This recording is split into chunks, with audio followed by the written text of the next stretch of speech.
प्रकारचे कोणत्याही प्रकारचा अडथळा नको होऊ दे. आमचं जे एकमेकांवर प्रेम आहे आणि आमचे जे सुखी संसार चाललेला आहे त्याला तुझं कायम आशीर्वाद राहू दे, अशी एक सुंदर प्रार्थना करून घरासाठी आणि करू शकता.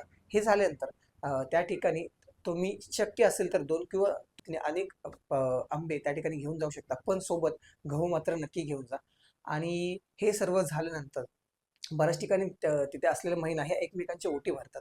तर ज्या महिला गर्भ अवस्थेत आहेत, म्हणजे तुम्ही 2-3 दुसरा किंवा तिसरा महिना झाल्यानंतर पुढचे येणारे जे महिने असतात, ह्या महिन्यांमध्ये तुम्ही ओटी भरून घेऊ नका. कारण एकदा तुमची ओटी साठी एक विशेष अशी ओटी भरलेली असते. त्यामुळे पुढील कुठल्याही प्रकारचे पुढे तुम्ही ओटी तुमची गर्भावस्था पूर्ण होईपर्यंत करत नाहीत. त्याच्यामुळे तुम्ही तुमच्या घरामध्ये ह्याची विशेष अशी माहिती घ्या.